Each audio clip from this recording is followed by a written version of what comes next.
morning. Normally, we are... Like way back here. Want to recline today? Normally, hello, welcome. You've landed at Distill, a 360-degree view of life in sports. My name is Wendy Rosenthal. I am your co-host, along with the fabulous, yet injured, Eira Switzer. Happy Hi. New Year. Happy New Year. How are you? Lovely. Good.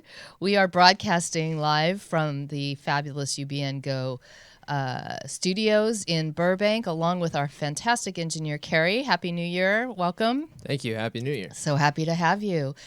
And normally you would be seeing us in the afternoon. I would be talking to you in the afternoon. Right. But, and I just noticed we're every other Thursday at 11, not 1, starting today. And for the foreseeable future, we will be coming to you at 11 a.m. every other Thursday. And we could not be more excited. Exactly. It's a cool thing. Yeah. And as always, we love to have you guys join the conversation. So if you have any comments and would like to either call in and talk to us or comment in Facebook, please feel free. The phone number here is 323-524-2599. And we wanted to kick off 2020 with a freestyle, give our opinion. What do we want to talk about?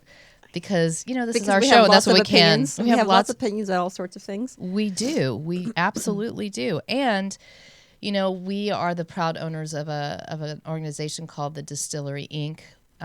We have the privilege of working with athletes as they transition out of their careers in sports. And that's why we are sitting here today talking to you, because we are passionate about sports and we're passionate about what we do. And we really believe that sports is a metaphor for life. And that if you look at sports from that angle, you get the opportunity to really see things that you might miss if you're just worrying about what's going on the field, or who's being drafted, or who's being fired or hired, and all of that, or what the analytics are. So, and that's so many of the dynamics that you see taking place on the field or on the court. Exactly. Reflect so much of what we all encounter, whether you're an athlete or not, whether you follow sports or not. It's very much, like you said, sports is a metaphor for life. We're seeing all those little quirks and tendencies and dynamics on the field playing out in our workplace, in our family life, and our friendships. Exactly. And that's a great place to start, actually. Yeah, you I like want to that? say, well, I do. Did I set you up nicely? You set me up nicely, which you always do. You know what? We really wanted to we're very excited about 2020. There's a lot, not just sports, but with us that's going on, and it's very exciting. And so one of the things that, both Eira and I do is we get involved in our kids' youth sports. We're very active. We're very excited about it. Our kids are all exuberant athletes. They love playing different sports. And our sons just started the flag football season. They happen to be on the same team this year. So something happened this weekend that, it made me want to start the conversation that we're going to have today. Which is nothing terribly shocking, and yet it continues to surprise us. It does. It really does. And, that's the thing about it, is that I don't want to sound like a broken record, because we have had this conversation before in the past. And, it's unfortunately, I think it's always going to be a relevant conversation for a long time to come. But it was very interesting. Let me set the stage, and I'll say why, like when we talked about what we were going to talk about, I wanted to talk about this. Sure. A lot of talking. So last season, my son played in flag football, and there was a call out that they had not had any coaches. So I volunteered to be an assistant coach. And on the day that we arrived, the person who had volunteered to be the head coach did not show up. So I ended up being kind of put in this awkward position of being kind of the head coach, kind of the assistant coach. And I love football, and I know it well, but I've never coached it before, especially kids. So, it was my first time, and I was a little nervous. And fortunately, I had some parents step up to help, which was great, and I totally appreciate it. Now, all the parents that stepped up to help were men. And I found last season it was very fascinating, because the different guys had different personalities, different ways of coaching, but all of them walked in and just kind of took the lead. Sure. Right? Yeah. They were appreciative that I was there. They let me be involved, But it was very interesting. Only one of them actually valued my opinion, the one who did it the most. Yeah. And I felt like, I really enjoyed coaching with him because he heard me. I was very worried about what the kids were doing, and I was noticing who was better at what, and I was trying to give him input, and he was taking it. But the other two were just like, yeah, whatever. So this season, I decided I'm not going to coach. Right. And so I didn't sign up to coach, and we got a head coach. Right. You and I now have the same head coach. Yeah. And I give him credit because it takes a lot to do it. But he put out a call in an email saying, we need help. We need help. I need help. There's no assistant coach. I've not done this before. I could use help. So I'm like, look, I have a little experience. I did it last season. You've got a season under your belt. I have a season under my belt. I have some more confidence. I feel like I can help him. Yeah. Like so I arrive on our first Sunday. And to be clear, you're someone who follows football, knows it very well. You know the rules of the game. I know the rules of the game. You may not know how to coach or how to coach kids, but you know the rules of the game. Yeah, I know. So you actually have value to add. Yeah, I know. I know what a running back is. I know what a wide receiver is. I know what a slant play is. Like I understand. Yes. I know the rule. And we're not playing the rules of NFL. We're playing the rules of flag football when your kid is 7. Right. Which, by the way, they actually do confuse me because every referee does it interprets differently. I know. So it's like whatever. So I get there. And, we get there a little early, and I walk up to the guy, and I say, hi, I'm Wendy, and this is my son, David, and I understand you need assistant coaches, and I'm really happy to step up. I did it last season, just like 3 weeks ago. Right. And he's like, oh, okay, awesome. And he hands me this paper, and he says, this is the rotation.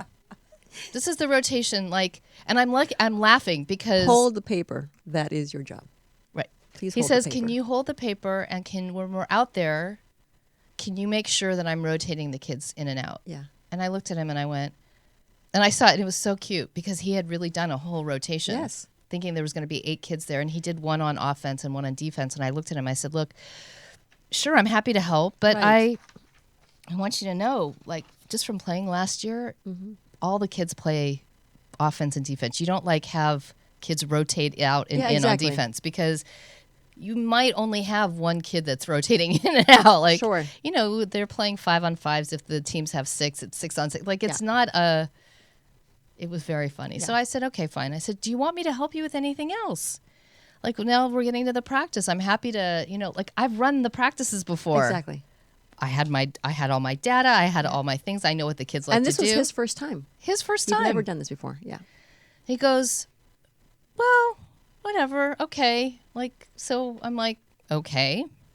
I have the paper though. I want you to know. I'm walking around with this paper. She never let go of the paper. I never let go of the paper. Yeah. Until it was clear that it was going to be a 5-on-5 and there was going to be no rotation. Yeah. And then I went over to him and I said, can I give this back to you now? Yeah. Because you're not going to rotate anybody in and out. Right. And he accepted that. Right.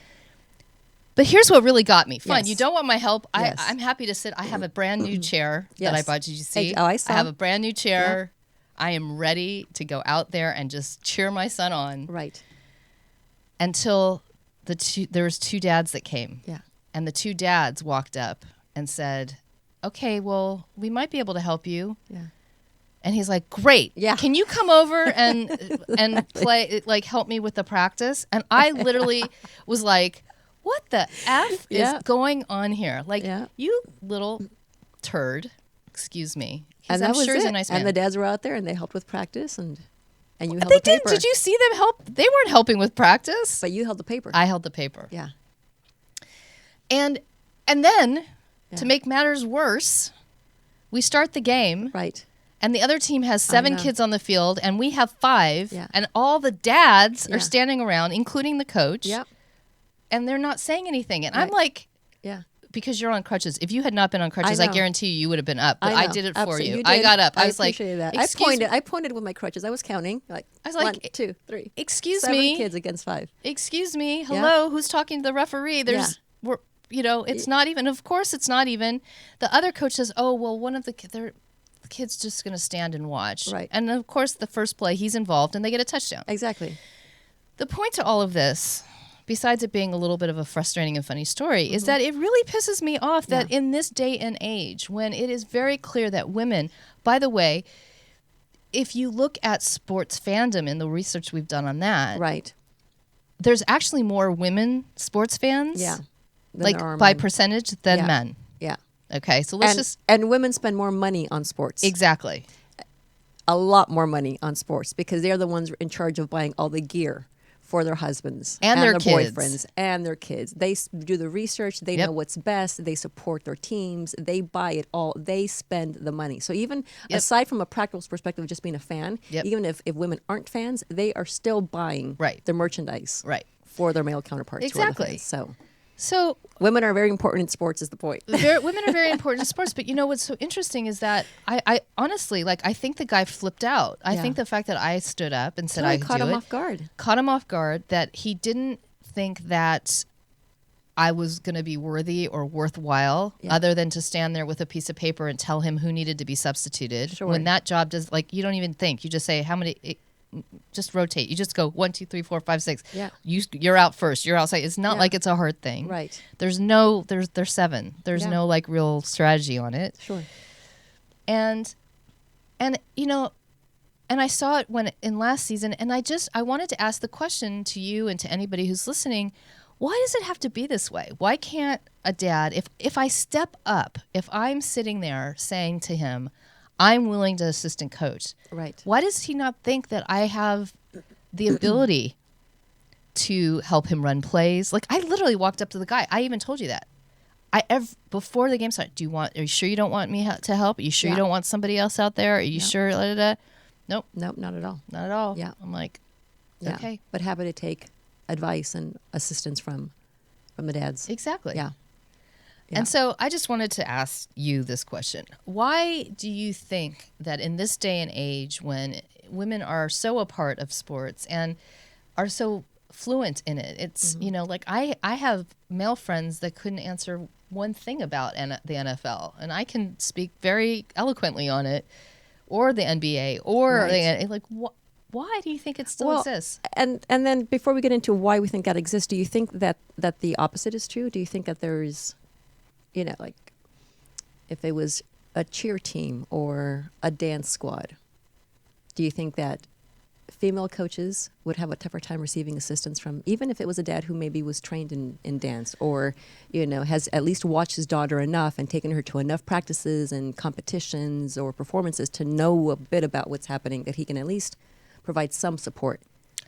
Do you think that there's, because possibly, what I'm getting towards is that I think that we all have these biases. I think we all have these preconceived notions of what something needs to look like to work fluidly for us. Yeah. And when there's you know, even just the smallest shift, you know, where we're forced to stray just a little bit off of our path, you know, and be open It's to uncomfortable. It's uncomfortable.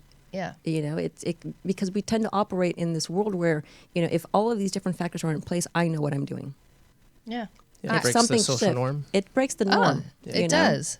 It breaks the norm. It throws us off our path, right? Yeah. And again, and this is why we keep going back to sports as such a metaphor for life, because it's not just what's happening on the field. That happens to us at work. You know, it happens to us, you know, in a relationship. We're dating someone. All of a sudden it's like, but I had this whole vision of how this is all going to play out. And all of a sudden I get hit from left field by this, you know, whatever it is, I'm thrown off my game. Yeah, I accept that. And I do think that if it were something that was more female oriented, that, you know, maybe it would make a difference. But good that you brought that up. Yeah, I'm setting you up nicely. You are. I just My keep God, setting what, you you didn't up. even know what I read. You didn't even know what I brought. It's amazing. So you We're in did set me tune. up beautifully. We're in tune. We are. We always are. So even when we're not, Yeah, we are. We are.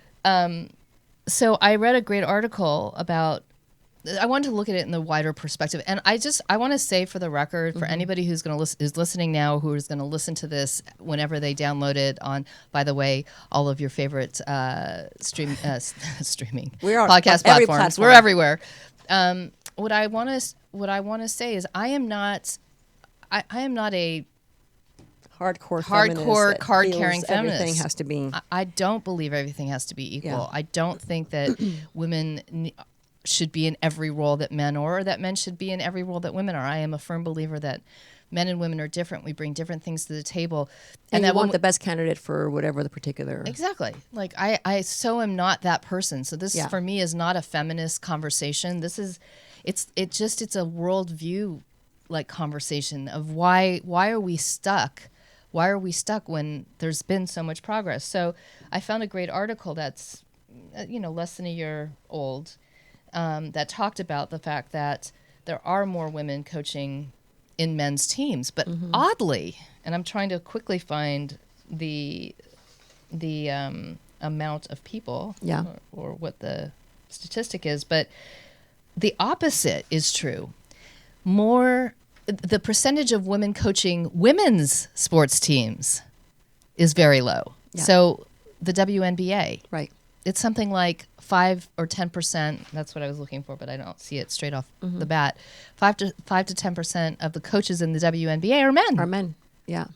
So now maybe there's just not enough basketball coaches, but you got to look at the scheme of, say, women's basketball and college sports. There's a large percentage of the coaches are women. Why can't you pull from them? Right. It took Nancy Lieberman, to literally break down barriers and pave the way to even having women coach the WNBA teams. Sure. Right? Yeah.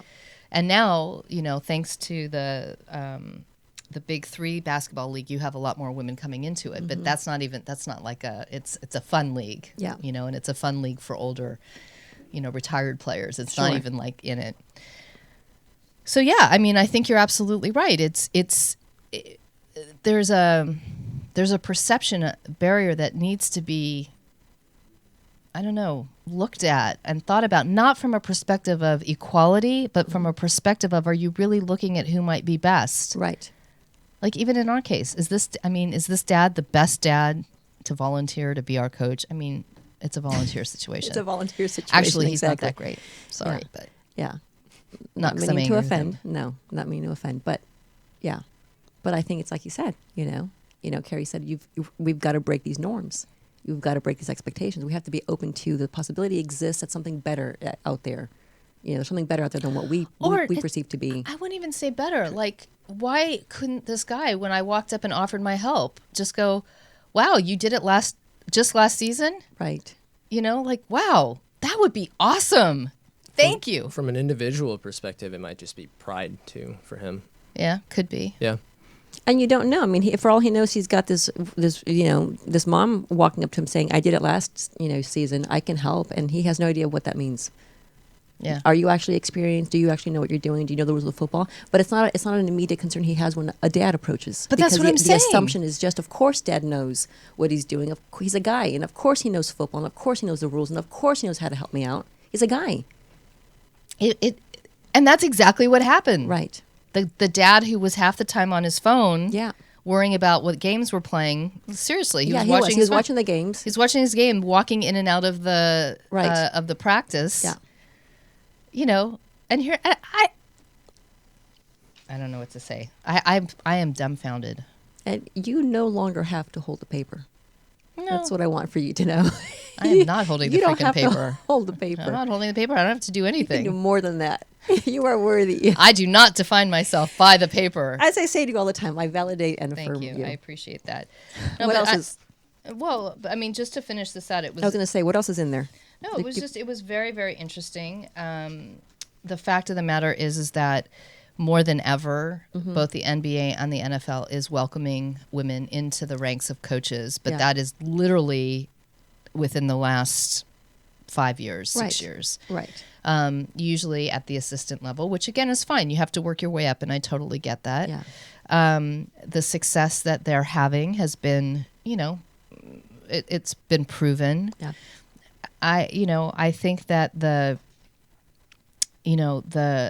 sad part for a lot of, it's not sad. I just think women bring a different view Absolutely. of how games are played, or how approaches can be made, Sure. or what the strengths are. It's just different than men's. And I think that if it were more inclusive, I think the more inclusive the teams are, the better those teams will ultimately be. Does that make sense? Because we just see things differently. Yeah. Maybe you got to let that dad know. Just Well, I am start calling the shots. Yeah, I'm not. I can also. I got to tell you something. Look, I am not a wallflower by any stretch of the imagination. Yeah. I don't mind saying things. Sure. And I think I might have intimidated him a little bit too, because I kind of just walked right up and I was trying to tell him. Well, that's an interesting perspective as well, isn't it? Yeah. Because you said earlier, what if it's just pride? So what if it's also he's just off the bat, he was intimidated by you? What if you do know more than he does? What if you do know what's happening? You have coached and now, he's never done this. So maybe it was just an initial moment of she could make me look really bad, Yeah. That's hard. Maybe. That's hard. So you never know what's going through someone's head. But in the bigger picture, the point is we would like to be able to shift these norms. Right. And by the way, I don't know what's going on in anybody's head, but honestly, if it had not happened how many times now in this league, it's a repetitive pattern. Yeah. The first year we were, and it's not the league. I'm not saying it's nothing against the league, but the first year we were in it, we had the whole thing happen where team pictures. Yeah. And they invited all the dads, none of whom were coaches, because the coach, was by himself that day, and he literally invited all the dads. 2 of whom had only shown up that day. Yeah. For the first time the entire season. Never been there. And they were in the team picture. They put my husband in the team picture, and my husband was looking at me like, why am I in the team picture? I'm like, I don't know. You've done nothing. Yeah. He's just shown up and sat on the sideline. Right. Didn't even yell. Like, my husband doesn't yell. He just sits there, which is fine. Yeah. But so the rest of us, this is like repetitive, very, very repetitive. So Right. that's why, again, it really fascinated me. Sure. Again, because it seems like every season this ends up being the same. Yeah. Okay, so what do we do?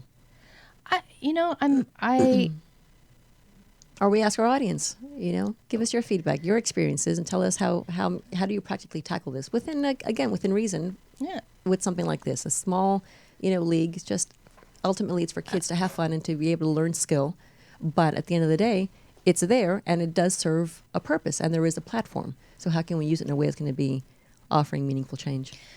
Well, I think meaningful change comes from actually educating our kids, honestly. I think that, I like to believe, and which is one of the reasons, and I'm not suggesting that any mom that doesn't step up and coach is not doing a good thing for their kid. But one of the reasons why, in my mind, I've justified, because it's not entirely fun to coach. like I'm not a natural coach. Yeah. But, I wanted to show my son that, that moms can. Right. And that moms can be as effective and that we're not just about bringing the snacks. Although that's important as well. Snacks and making sure jerseys are clean and you've got your mouth guard and cleats and all that stuff.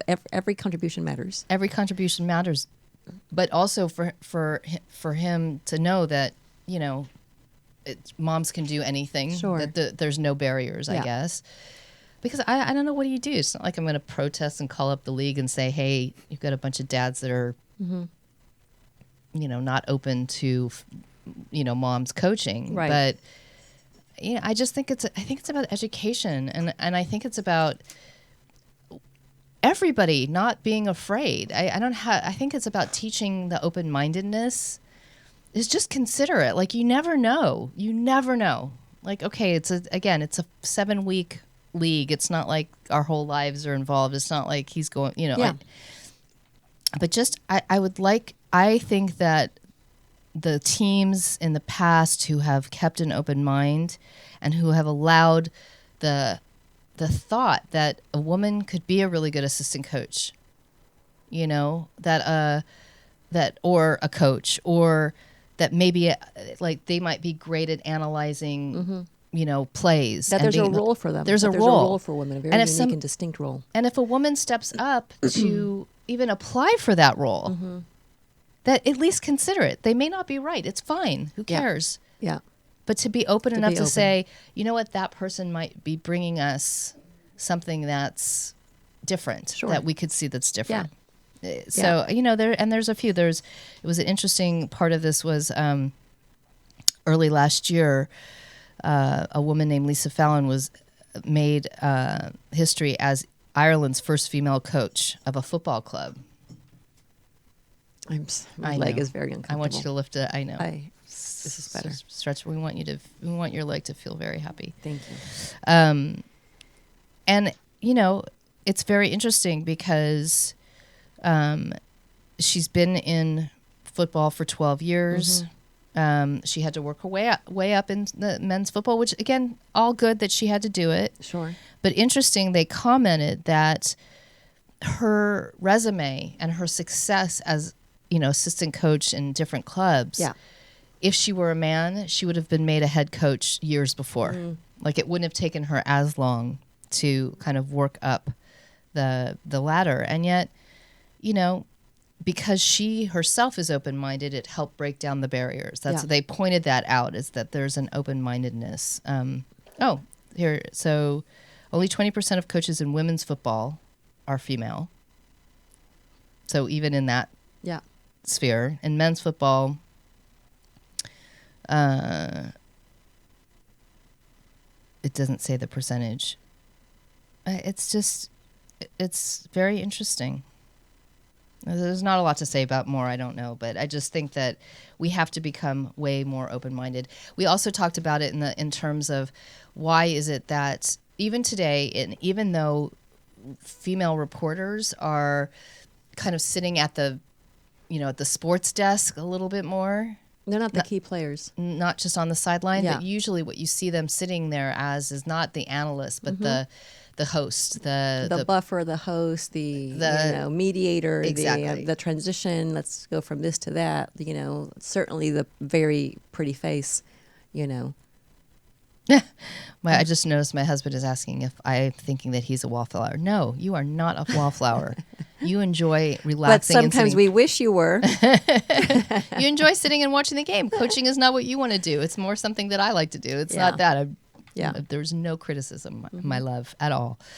But yeah, so I was wondering, why is that the case as well? And I asked you the question: is it because maybe the women themselves hadn't played? Like, a woman's never played on an NFL team, so maybe she has not earned the right to sit in the chair and be analytical and run through plays, or is that it? No, I don't think so, because there are amazing women like Jen Welter, who adds incredible value and is super Explain experienced. Who she is for those who don't know. She's the first woman in the NFL, coach. Does incredible work, around football, puts on these incredible gridiron camps, football camps for girls. But she, played in and coached in the NFL, first time woman was doing that.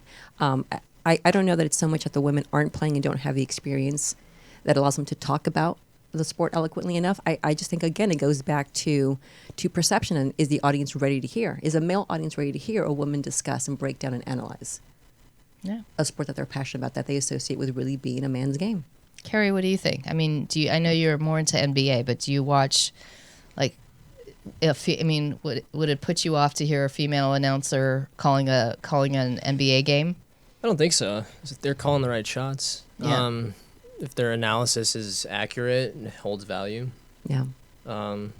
But also, I think the perception and the whole being ready to hear a female spokesperson, I don't think those two things are exclusive to each other.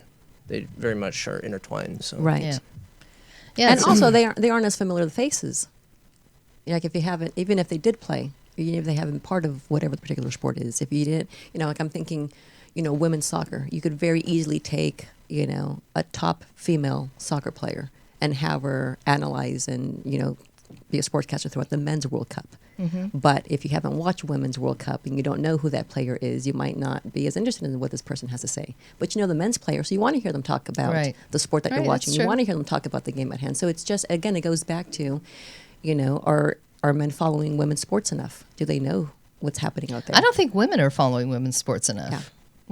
I don't think that's a gender thing, by the way. I'm not. Well, we know that's true, because I take the kids that even WNBA games, they're not. No. These are not packed houses. No, they're not at all. They're not. So, I just think that's. I think there's a lot of things that need to change to, and I think, again, I want to say, honestly, I do believe that things are changing. Right. Just slowly. Just very slowly. And I just think that it's so reflective of the challenges that we face as women in outside of sports as well. You know, certain perceptions, but I think it's certain perception. I think it's reflective of perceptions of ethnicity, race, religion. Like, you know, people get caught in their perceptions, and it gets passed on. You Sure. know, and so yeah, maybe that guy who's coaching our kids, you know, football team is feeling proud or feeling like whatever it is, but why should he be? Yeah. Why does it matter? You know, Yeah. if honestly, it shouldn't, and that's the part that's interesting, because it could be that he would feel the same way if it was, you know, would it be the same if somebody with a different religion walked up and asked him? Would he feel that way? Like, oh, Yeah. I can't. Like, I don't know. Yeah. We don't know. You know, and that's the thing that's sad, and it comes up over and over and over again, and Sure. it's just time to get over it. Time to be over. It's This damn it, time people get over was it. Time a long time ago. Yeah, but in today's reality, it's even more so not, like, it's so isolated. It's Right. so meaningless for him. Sure. He asked for help. He could have help. Exactly. They're 7. Yeah. You know what I mean? Yeah. I'm not asking to coach the high school football team to, you know, a state championship. But someday you may. I never may. know. And You never know. And you would like the opportunity to be able to do so, should you want, and be qualified enough to Exactly. do such a thing. I By hear the you. way, I don't. I I'd rather call the game Yeah. than coach the game. Let's Love just to be see you clear. call The that. funny thing is, going back to the beginning, because you said it was just flag football, so Yeah. this low stakes. It's just kids, you know. I know. I mean, a lot of people care about the competition. It's like, oh, you know, start teaching your kids young. But you know, at the end of the day, I think having fun is definitely still important as much as competition is. You know, Yeah. for some people. Yeah. So it's, I don't know. It's not. Well, Doesn't you know, need to be so, you know, exactly. stringent. So Well, here's the funny thing about it is, that's what's so fascinating, is he was like, oh, it's all about the kids having fun. But, hello. It was all about, he said, the kids having fun. And I'm like, even more so, Yeah. if that's what you think. By the way, for me, and I know, and I'm reflecting my son, because you saw him. He lost it the other day. Yeah. My son takes it very seriously. Yeah. He wants to be coached well, and he gets frustrated when he's not. Right. And he lost it the other day. And again, I applaud the man for stepping up and even volunteering. Because it's not fun always, and it's not easy. Yeah. But it's not always about having fun. These kids want to win. They are out there. They want to win. They want to be coached. They want to get better. Even if they're not saying it, that's what they want. And so I'm sitting there, like, trying to tell the guy, like, yes, you want to have... We had a conversation. He's like, you know, with the rotations, I'm going to just... Because that's all... Remember, I was holding the piece of paper with only the rotations on it. He's like, the rotation, so I just, you know, I want to make sure everybody plays the same, you know, like they rotate through the different positions. And Yeah. I said, yeah, I hear you. And that's great for the first game, but I will promise you the kids are going to know who's better at doing what very quickly. Yeah. And they won't want that because they want to win. And I'm telling him, because I just went through this, you know, and they will want to win. They're 7 now. They're not 5. And there's a big difference. Sure. They want to win.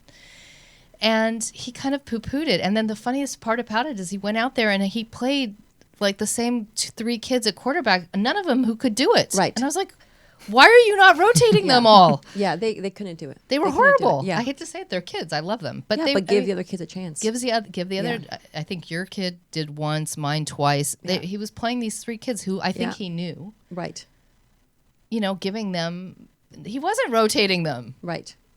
So, I hear a what little bit you're of saying. favoritism towards those kids, or- Favoritism, or not knowing, or not being aware, or like again having done it. It's Just like, relying on what's comfortable, because he did know those kids. Yeah. Yeah, they're friends of his son. Yeah. So I think it's just you rely on what's comfortable. Like I've seen these kids before. I at least know that they can do something. Yeah. I'm going to go with that. The others, I don't know them, so I don't know what to expect. I can't, you know. Well, and I was also giving the guy some insight. I was like, okay, here's what my son's good at. I know Eira's son because we had our kids playing together since they were babies. Here's what he's good at. You know, one of the kids that's coming, he wasn't there this week, but it's coming next week, is a kid I coached last time. Right. And I know for sure what his strengths and weaknesses are, and I'm Sure. telling him. And he's like, okay. You're right. So it isn't. So I agree with you. If it were just about having fun, he should be even less worried about it. And he even said it was less about having fun, Yeah. but it wasn't at the end of the day. Right. Yeah, not for him. Yeah. No, Yeah. not at all. Yeah. And we lost 21-0 or 28-0 or something Yeah, like something that. Like big. we lost badly Yeah. because he wasn't Open. open. Yeah. You know? And and my son was literally like, I don't want to come back. And I'm like, okay, well, you will be coming back. But he didn't want to. Paid for the whole season. You will play. You will play. You will not, do not quit. quit. It is not going to happen. I had to go through a whole, would Odell Beckham Jr. quit Yeah. if he didn't get the ball Right. conversation? Yeah. It was ugly. Yeah. It was very ugly. But Yeah. anyway, What else do you have printed out over there? the 21 most powerful women in the business of sports. Okay. And the reason again, in the vein of what we're talking about, the reason I wanted to bring this up was because, interestingly, most of them are not in the front office. Yeah. You know, they talk about a lot of them being the athletes themselves. Okay. Or in like one of them, in the case of the person who brought the case against Larry Nassar, you know, that she's powerful in sports somehow. Very few of them are in the front office of any professional league, and even less are owners, which I get. It's fine, but it was kind of disheartening because, again, it's like, if you're saying who are the most influential people, the most powerful women in the business, of sports, Yeah. the athletes to me should be, yes, they may be business people, but Yeah. it's like if you can't include women in the front office, for me, it feels like there's another big lack. Right. Because women are great business women. I mean, women can be great business people. Yeah. They can be very smart, and they can be very, what's the word I want to use? They could just be really great business people. So Sure. why are they not in more of the business of sport? Yeah. You know, and why is it that a couple of them are only there because their husbands or fathers were the owners of a franchise and they kind of just, grew up in the role, which I don't take away from them at all because Sure. they've made their way. And if Yeah. they weren't doing a good job, their boards would get rid of them. But Sure. it was very kind of a little disheartening for me because it really was like very mixed, It wasn't like there's all these women in the front office and they are Right. making such a big The front difference in office or sports. the owners and the executives, it's just not. Yeah. Like we know one, she's been on our show, Chris Plonsky, who's the assistant athletic director for the University of Texas. Right. Which is a massive major, college football not just football program, college sports program, sure. And not only that, she serves on many boards that Yeah. affect across the whole spectrum of sports, Yeah. how the NC2A manages its business, from the referee. She's very, very well respected, and she's been in the business of sports for a very long time. And it's like, I'm kind of sad. Like, you don't see more of her in this, not her Yeah. specifically, but more of That type of that person type of who's person. doing that kind of work. Exactly. Right. Which I feel very sad about. And I think that could change and should change, and it is changing. Yeah. But I was fascinated by the fact that it seeps up as well. So we'll be compiling our own list. Oh, we should. Yeah. I love that. Yep. We will compile our own list and we will send it to Forbes. Well, no, and we will This is have what our your- standards. This is what your list should look like. I think that I don't know. Not to take credit away from any of these women. 'Cause No. they are all doing incredible They're all things. doing amazing things. Yeah. And again, not to take anything away from the men. Everybody. Yeah. We want Yeah. everybody to be successful. Absolutely. I thought maybe for the last few minutes we just talk about some of the stuff that's going on in the world of sports today. Yep. Doesn't have to be necessarily controversial. I did want to acknowledge that David Stearns passed away. I remember the NBA before David Stearns. Yeah. I don't know if you do. And there was no WNBA before Right. David Stearns. Exactly. I remember, going to Clipper games actually before he was the commissioner of the NBA and feeling sad because it was I don't know how that franchise ever survived. Sure. Actually. He meant a lot to the organization. We're not the only ones who were going to say it, and we're not going to say anything new or different. I just think, for me, I wanted to acknowledge a man who I actually thought, for the most part, was very fair, steady, passionate, loved the players. Practical. Practical. But what a visionary. Yeah. Practical in terms of what could change now, what could be implemented now, Yeah. but what was sustainable, Yeah. and where could it take us? And he had a few missteps, but overall, he is what you want the commissioner of a league to be like.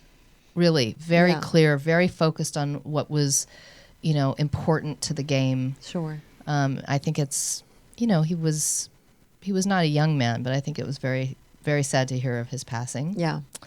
I think it's worth talking about the fact that That face. the Patriots aren't have been have lost their position in the playoffs and in their vie for a Super Bowl berth. Why does that make you so happy? You know me. I get bored when the same teams win all the time. Like, I'm sorry, super fan Betsy Davis, but it didn't upset me that Alabama didn't get into the top 4. Yeah. I'm glad that they won their bowl game. I was very supportive of that. I don't like it that Lewis Hamilton keeps winning the Formula One World Championship. Sure. I think he's an amazing driver, and I think he is, obviously as good as Michael Schumacher ever was. Yeah. But I just get bored. Yeah. I don't think it's good for the sport. Right. I really don't. Yeah. Any sport where you have the same teams winning over and over and over and over and over again. Right. Dynasties are fun for a little while. Sure. And you want them doing well, but they don't have to win everything. Yeah, look, I mean, I was part of the, Laker dynasty I was a fan. I was there. I was alive. I'm just dating myself. I was a big fan. Yeah. But even then, it was like, okay, 3-peat. I didn't want to see a 4-peat. Isn't that funny? Yeah. I was like, 3-peat. It sounds good. It works. Yeah. We don't need a 4th. Right. Let somebody else win. Exactly. I know that sounds terrible. I love it. But that's how I feel. Well, that's what keeps it exciting as well. Well, it does. Like, look at this year has been crazy. Teams that have come out. Like, who would have thought the Titans would be as good as they are? Like, I'm just talking about football right now, but who would have thought that some of the teams that have risen up would have, and some of the teams that didn't do so well are not, didn't. That's what makes it worth coming back. Otherwise, you just get bored. Right. And along, those lines, but in a bit of a different vein, it's also helpful to see, players proactively move beyond their careers when it's time, when they're no longer playing quite the way that they used to. I mean, and we tend to give them a long leash because they've done so much and offered so much and, brought so much excitement and joy for so long. But, So do I have to say it? Phillip Rivers, it's I love you. It's important Retire. to get it out there. It's Retire. just time. It's time, man. Yeah. You looked horrible this season. You didn't even look like you were having fun this season. Yeah. When the joy is sucked out, and you can see that, move on. There's a problem. No, I agree. No, because we had this quick conversation about, Tom Brady announcing that he's going to be back probably with the Patriots. But I mean, out of all of them, he's for sure the fittest. They spend a lot of time and money keeping him viable. Yeah. Which is great. I applaud it. But again, it's like, his season wasn't as good. Yes, okay. His team changed. The dynamics changed. The players changed. The strengths weren't as, evident. Right. But still, he's 43 or 42. 42. walk away, man. Yeah. Go enjoy your life with your beautiful, gorgeous wife and your kids, and you'll probably be like Troy Aikman and Yeah. calling games, Right.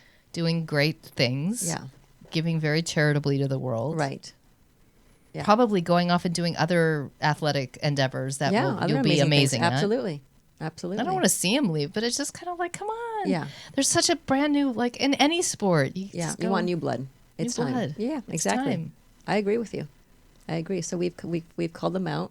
Call them out. Listen to us. We know best. And when you're ready to make the transition, hit up the distillery because we know how. Yeah, to I help said you to do it. Eira, I know we're awesome and we're amazing and we help athletes, but I don't think Tom Brady needs any help. No. I think he'll be fine. Yeah. He's in good shape. Yeah, he's pretty self-aware. Yeah. And I don't think we have to worry about him. Exactly. So there was that. There was the playoffs. There's the NBA season has kicked off. Very excited. I mean, it's kicked off. It's been kicked off for a couple of months, but Right. you know, our home teams are doing really well. They are, which is so much fun. I love it. Yeah. And the Clippers. Well, you know, yeah. which is, we just. I love it. we That's what I'm love them. saying. We love the Clippers. I have been a Clipper fan for, as Yeah. I mentioned, Right. many, many years. Yeah. Yeah. Very They look happy, good. and I'm very happy Kawhi Leonard's there. And Yeah. And same thing with basketball too. Now that the Warriors have taken their, so, how do you feel about Backseat. that? Are you happy or sad? Are you a Warriors fan? I like watching them. Yeah. I don't have like a specific, team that I gravitate towards, but Right. they taking that step down definitely just completely even the playing field again. There's so many good teams. Yeah, it's fun, right? Yeah, you don't know who's gonna win. Yeah. No, it makes it so like it just makes it more exciting all around when you don't have these, like when a team finally like something sparks. I mean, how fun was it? How fun was it to watch the Raptors win? Exactly. I was going to say. I mean, was who fun. knew? We It were was, we yeah. were all rooting for We were, Toronto. we That was wanted them awesome. to win. Yeah. Who cared? I mean, except for if you were Warriors fan, but Right. it was awesome. Totally. No, I agree. So we want I agree. the year of 2020 to be a year of change. Yeah. Change, We want new open-mindedness, teams, excitement, dynasties, joy. new Yeah, people new blood. coming in. Absolutely. Who doesn't love watching Lamar Jackson? Come on. Yeah. So exciting. I don't like the Ravens, but I hope they get to the Super Bowl just because it'll be fun to watch. Right. Exactly. Exactly. People love a good fight. People Yeah, love a good fight. totally. They love an underdog, and it's every now and then. Like, I really hope, like I said, I'm a big Formula One fan, and I have always been a fan of Lewis Hamilton, and I appreciate his Yeah. driving skills, but I don't want him to win again. Somebody else, Well, please. I think things will shift, and I think he will do it. I think once he breaks Michael Schumacher's record, I think it'll be a different, he's driven. I know. That's a big record. So, know. and he's close. I know. So I think it's one more.